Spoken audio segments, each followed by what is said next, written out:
Throughout the course of history, we have had many spiritual figures make the claim that he or she was in a deep spiritual relationship with and in ongoing communication with some divine entity, from visions and voices of angels, saints, muses, ancestors, elementals, daimons. There has been much ink spilled on the variety of inspirations and guidances that have come from these voices that seem beyond ourselves. Naturalists and skeptics would be, and have been, quick to write off all such claims as the ravings of lunacy and delusion. For any person who claims to be open to spiritual revelation and testimony would at least be hesitant to be as quick to write off these experiences. On this episode, we will discuss some of these prescribed methods and approaches in the West on developing what is known as the knowledge and conversation of the Holy Guardian Angel. This is the Veiled Path Podcast.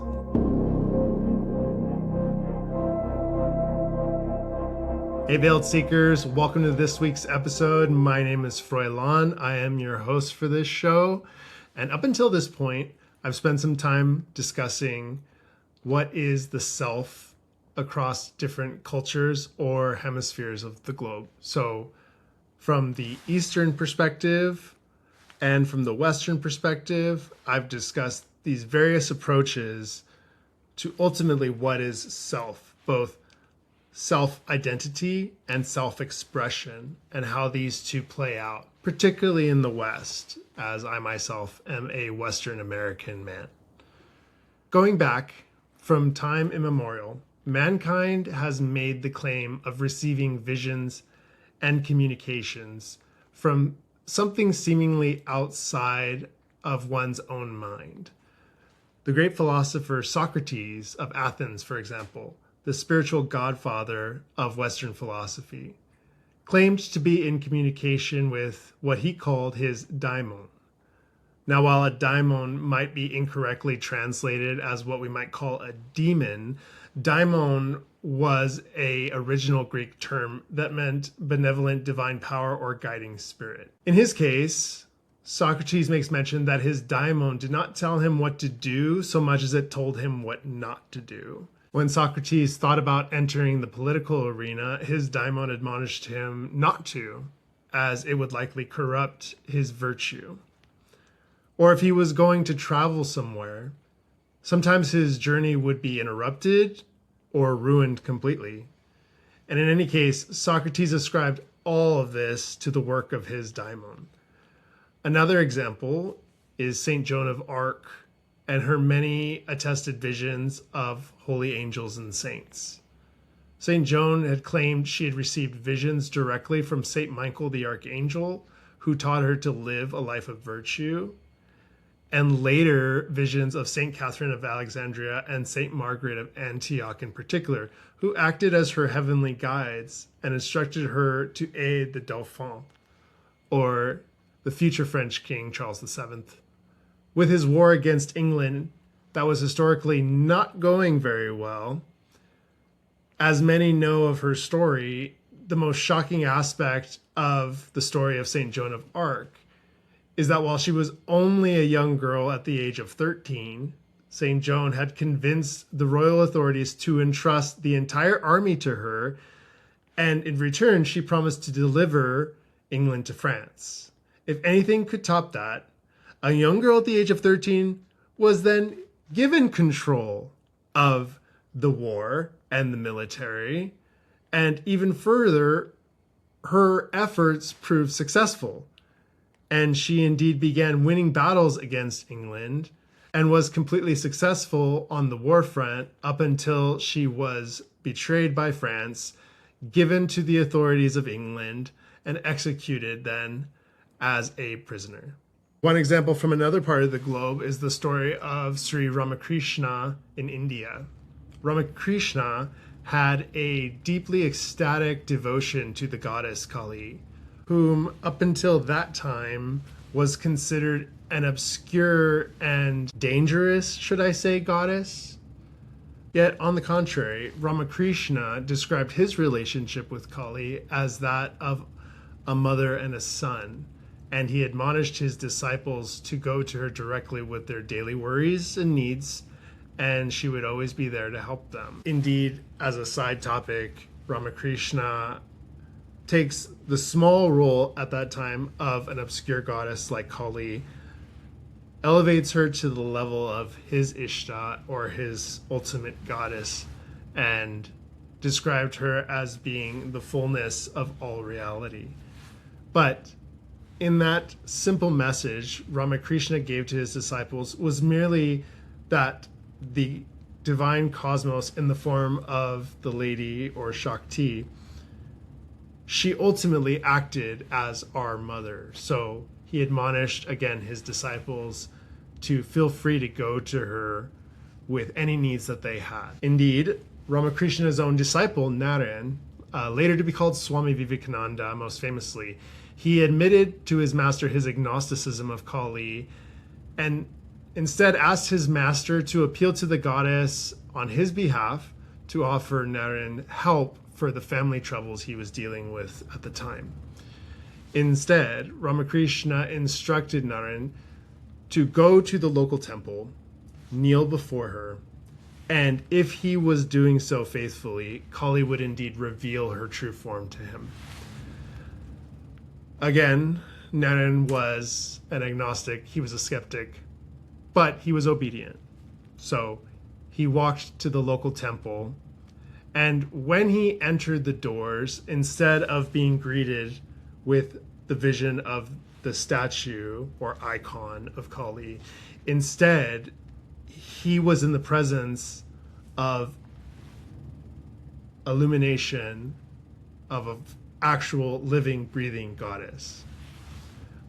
He fell into a state of wonder and worshipped her at her feet for several hours, and afterwards bade the goddess goodbye and went back to his master to let his master know what he saw. And upon explaining to Ramakrishna, Ramakrishna then asked what Kali said in reply to his request for his family. Naren was shocked and mentioned that he forgot. He was in such transfixed wonder of the goddess that he completely forgot why he went there. So Ramakrishna sent him a second time. Naren goes to the temple, sees the same thing, but again, his mind is overcome by the beauty of Kali, and he falls into deep adoration for the lady for a bit of time, until he then goes back to his master. His master asked what the goddess said to Naren about his family. Again, he forgot.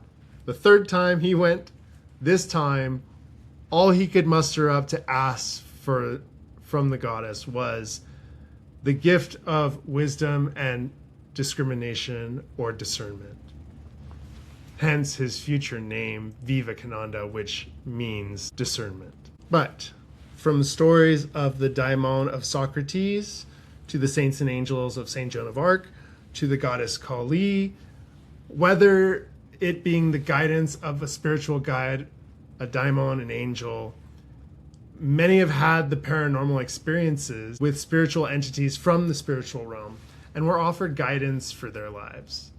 These entities that appeared were intimately aware of the details and every aspect of the aspirant's life.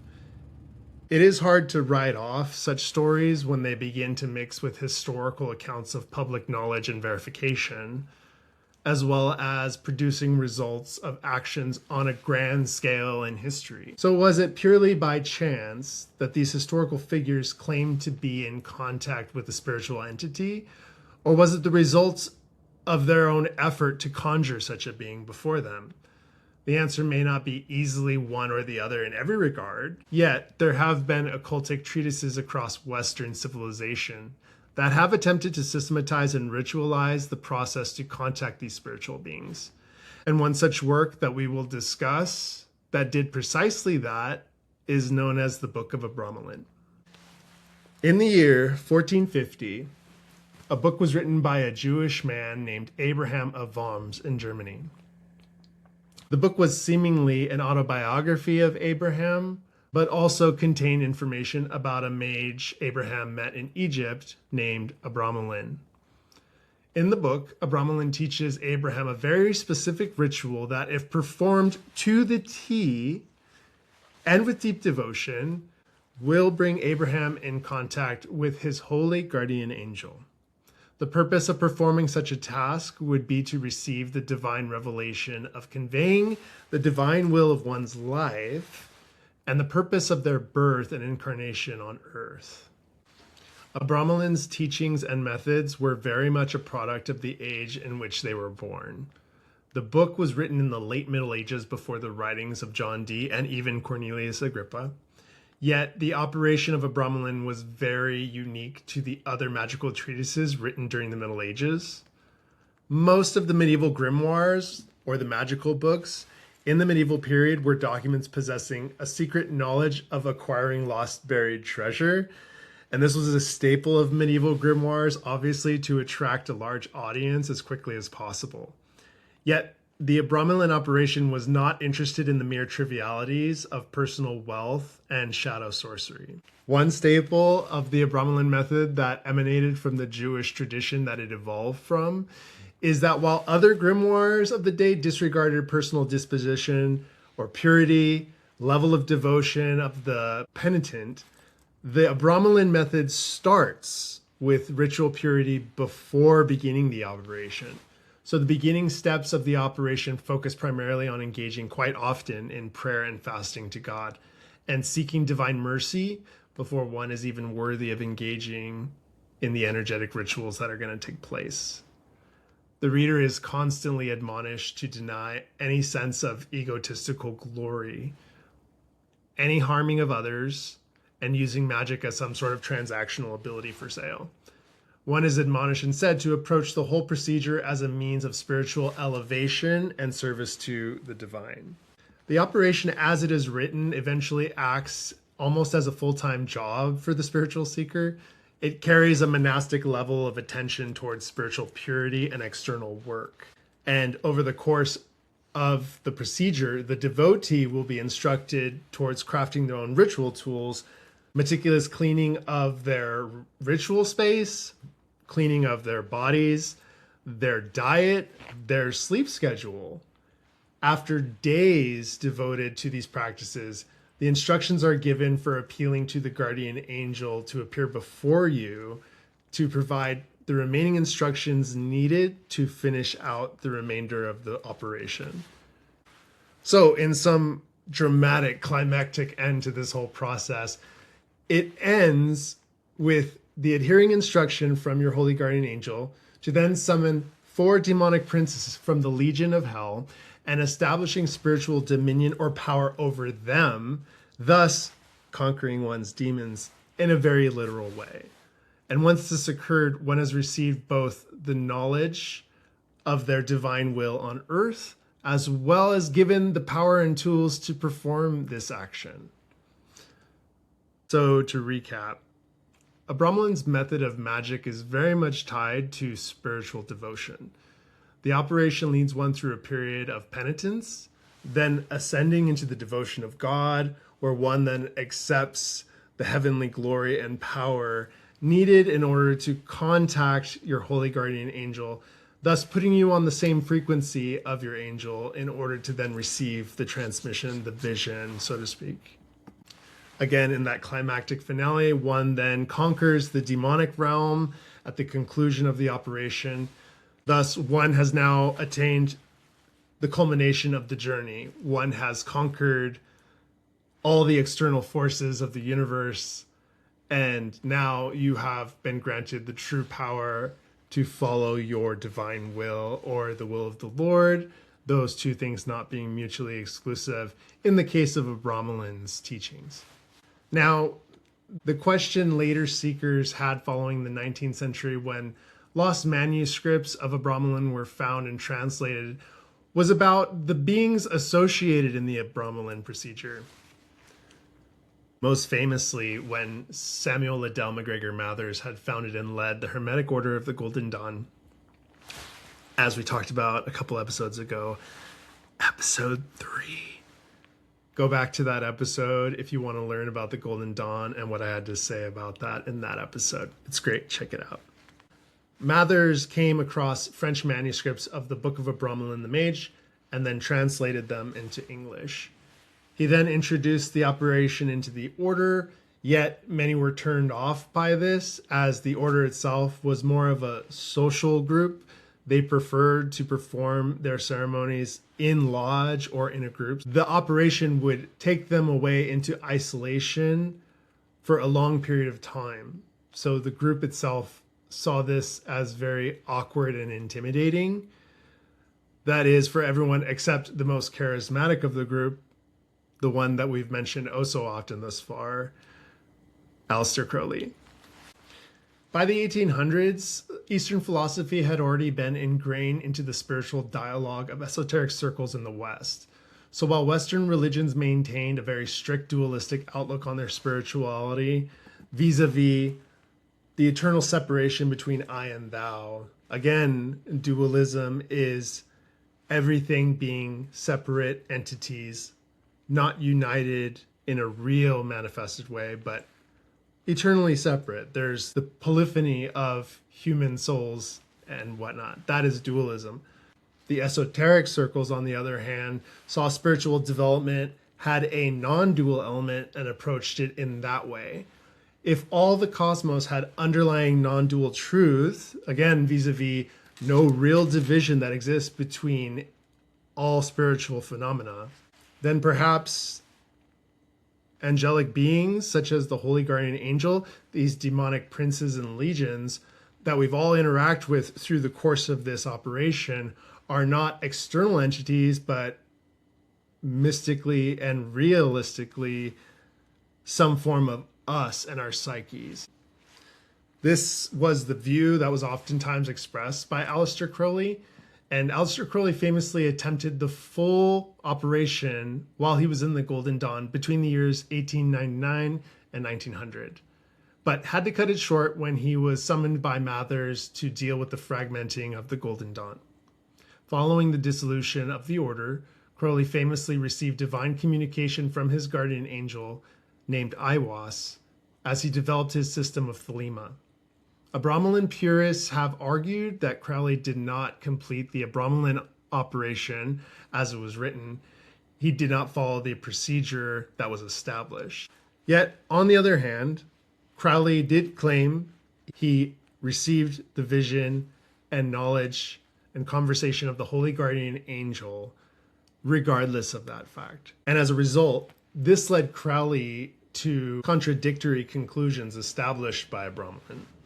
While the operation demands strict adherence to the ritual more so than the result, Crowley emphasized the latter.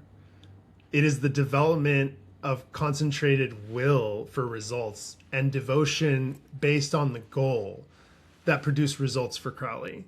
This was a major pivot from ancient forms of spiritual esoteric practices, bringing them now into modernity, offering a less pharisaical approach, so to speak, of ritual work, but inner focus on uniting desire, will, and action to produce results. So, as a result to all this, Crowley continued to see the importance of what he coined as the knowledge and conversation of the Holy Guardian Angel, and sought to reform the Abramelin method and bring the system into modernity. In the Thelemic system, as the spiritual aspirant ascends the Kabbalistic tree of life in their spiritual work before they can cross the abyss into the highest realms, they must contact and receive communication from the Holy Guardian Angel. And it's only after that that the spiritual aspirant has all the tools and weaponry needed to cross the abyss, which is the final and ultimate spiritual act in Thelema. As mentioned earlier, though, Crowley offers many thoughts and quips as to the Holy Guardian Angel, as well as other angelic or demonic force or entities that were conjured up in the old grimoires. At times, Crowley describes these entities merely as psychological archetypes of the mind that are manifested by the mind. Oftentimes, Crowley falls back into the dualistic line of thinking, categorizing these entities as outer spiritual personalities. In his work, Liber Samekh, Crowley describes the HGA, or Holy Guardian Angel, as the silent self, or the agoides. Agoides. Agoides? Agoides. That term itself comes from Neoplatonic philosophy and describes the ultimate self concept as envisioned by that system. Now, personally, I find this interesting and fascinating because I have discussed the evolution of the self, both from the Eastern philosophic and the Western esoteric approach. And Crowley's insights as a student of both traditions is important because he's on that same journey of self-identity and self-expression that has really been the staple of all Western civilization. He sought to crystallize and harness these ideas into his system of Thelema as best he could. And then following his time, many esoteric seekers maintained the tradition and importance of the Holy Guardian Angel all the way through to today. And so perhaps this is in thanks to concepts brought in by the Western Church regarding the individual possession of a guardian angel who guides and directs an individual over the course of their life. So the concept itself of the guardian angel appears exoteric, but the reality of the angel and its connection to us is where we enter the realm of esotericism. Crowley's method and procedure for contact with the HGA was also written in Liber Samekh and was a reworking of the Abramelin method known as the Bornless Ritual. Crowley's version has been described as more concentrated rather than the Abramelin method, while Crowley's findings and conclusions were taken seriously and adopted into subsequent occultic literature. His methods were not as universally accepted.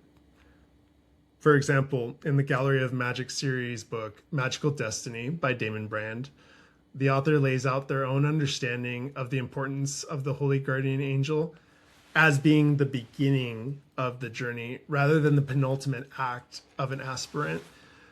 Daimon explains in the introduction the disagreement had with Crowley and his approaches.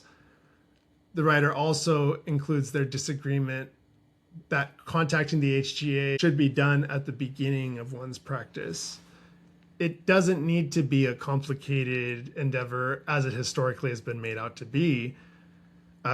Indeed, Daimon actually returns to some more practical methods, such as devotion and desire in the Bhaktic sense. And when I say bhakti, that is more of a Hindu term that I'm introducing, but bhakti merely means devotion in the Hindu philosophy. So bhakti is one of the ways to approach God. And by doing so, one approaches God as a familial being, one whom one is either intimately connected with, or perhaps even your closest friend or your own child. There are various ways to approach it, but they're all similar in the sense that they encompass emotion and aiming the flood of emotion into the desire one has to connect intimately and deeply with their God or spiritual entity. So that being what bhakti is, I sense a similar strain in more returning towards devotion when trying to appeal to one's own guardian angel. Devotion and emotion also has a factor to play, as well as any ritual. The ritual, perhaps, is aimed to cultivate the emotion and the will and the desire and bring them together. It's two sides of the same coin. One other major deviation that Daimon includes is being a post-chaotic era writer. The utilization of sigils and the focus primarily on results take precedence rather than Crowley's more ceremonial approach. So while this is neither here nor there, it's worth taking note how ritual methodology that has been passed around has evolved and adapted to the times that humans are living through. Occultists later began to see the angel through a more Jungian lens. Carl Jung never spoke about the holy guardian angel, but in his works and teachings, there is the concept of the shadow self, which, what is the shadow self?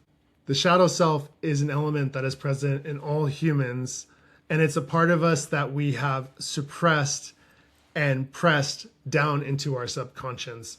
And it's typically an aspect of our human psyche that we try to shy away from and never really acknowledge. This is something that is apparent in most, if not all, of humanity. And it is through the connecting and integrating of this shadow self that Jung coins the term individuation, or the completed being, or the created being. Both seem to coincide as parallel journeys through different fields of vision, both ultimately aimed at the same goal. Jung taught that the shadow self speaks to us in our dreams, in our reactions, and in our imaginations. Esoteric thinkers made the connection of the shadow self of Jung and the holy guardian angel of occultism, and saw that indeed our dreams and imaginations do have vital importance in communication from spiritual or mental phenomena.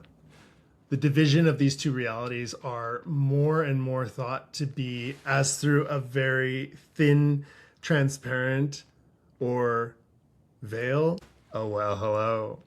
Why this topic has a particular importance and interest to me is that the concept of the holy guardian angel in the various spiritual lineages in the West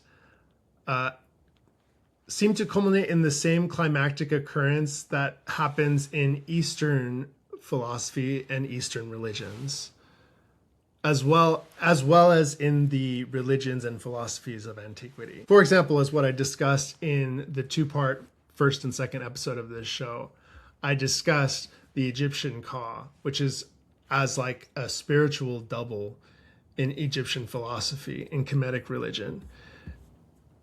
Also, simultaneously, the yogic Atman, or the metaphysical self, the Tathagatagarbha, or the Buddhist self, or the Buddha nature inherent in all human beings, Socrates' Daimon, the guiding intelligence that led him and guided him, a holy angel, a heavenly companion, as mentioned, also the Neoplatonic Ajoides, the radiant higher self, the shadow self of Jung, or the mental subconscious persona, culminating in the holy guardian angel, the perfected divine counterpart. And whatever it's called throughout these various eras and cultures, this spiritual entity has encompassed and provided to spiritual seekers and aspirants the voice of destiny. In other more detailed ideas envisioned through thinkers on the subject, some have elevated this entity to the level of what's known as an Ishta, Ishvara, or the personal god or goddess of the individual. That perhaps the ideas every individual possesses in approaching the divine is a result of the holy guardian angel themselves. As an example that you can investigate yourself, the Bible itself often conflates the voice of angels as being the personification of the divine word of God. Every time an angel visibly appears to somebody in the Bible, they come bearing a command from God. So much so that the two become conflated. Even the names given to angels in the scripture or various apocryphal deuterocanonical works ascribe the names of angels as traits to El, or God. Michael means one who is like God. Gabriel is the strength of God. Raphael, the divine healing of God. And Uriel, the light of God. So based on this, is this ultimately what the holy guardian angel is? Are these angels merely angelic beings? Are they elevated spiritual self? Or are they God in some form or trait? I wouldn't presume to know. Perhaps it's one of these things as a rule, or perhaps what appears is based on the spiritual depth or the temperament of the seeker. I think the point of the matter is our understanding is still in a process of development, and as humanity progresses, our understanding evolves as well. And then we arrive at new ideas and concepts that help shed further light on the topic based off of what we now know as a human civilization. And also, people new to the topic, they might laugh at such a topic seeming hokey and filled with fantasy. And in some sense, that's very accurate and undoubtedly true.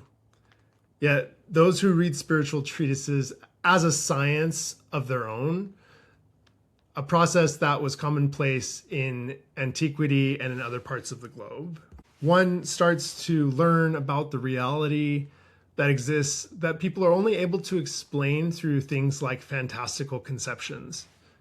The more a person immerses themselves in historical thought, in arts and humanities, and the historical spiritual method, again, as a science, one begins to see patterns and recurrences that make these conceptions come alive. All this truly, again, comes back to the foundational episodes of this show. I started the show on the search for the self. The concept of the Holy Guardian Angel is but the personification, yet again, of an evolving process for an evolving humanity. One might rule it out completely because it doesn't have the nomenclature of whatever tradition might seem worthy or pure at the time. Yet, to do so would be a grave miscalculation if one claims to be a pursuer of truth. Truth lies more deeply than people typically believe, but the best approach perhaps is to always accept that one can always stand to accept just a tiny drop more of truth in their lives. When one at least takes this approach in life, perhaps these concepts are not as far-fetched as some may think. When someone at least takes that approach to life, then a topic like this, based off of other religious beliefs and personal practices, it might not be as far-fetched as one thinks. But I leave that up to you. Okay, switching over to my book recommendation section. There were 3 books I'm going to give out that correspond to the research for this episode. First and most importantly is the Book of Abramelin, 4th edition. This is the book that starts out as the biography of Abraham of Worms and then progresses into the second section, which is the Abramelin procedure. There is also a 3rd and 4th section of the book adding in supplemental information and even creation of angelic tables, which is something we saw with Enochian magic. But the second book I want to recommend is if you are into any of Crowley's takes and versions of these rituals, I would just jump straight to the giant blue brick, which is Liber Abba Magic. So his book Magic basically is his written rituals and the magic of Thelema in essence. Finally, the last book that I mentioned in this episode was Magical Destiny by Daimon Brand. Again, this is an alternate opinion and approach to the Holy Guardian Angel. Clearly contrasting ideas given by Crowley in Crowley's versions, now offering perhaps a more balanced or different approach entirely, moving away from the ritual and ceremonial aspect of Crowley's magic to a post-chaos magic treatise on including devotional aspects and sigils and whatnot. Thank you guys so much for watching this episode. If you are watching on YouTube, give us a like and subscribe. Leave a comment below, as well as hitting the bell icon. This will give you a notification every time we drop a new episode. Be sure not to miss it. If you're listening via Spotify or Apple Podcasts, follow the show and send the episode to a friend Share the love, pass it forward. Thank you, Veiled Seekers. We will see you next time.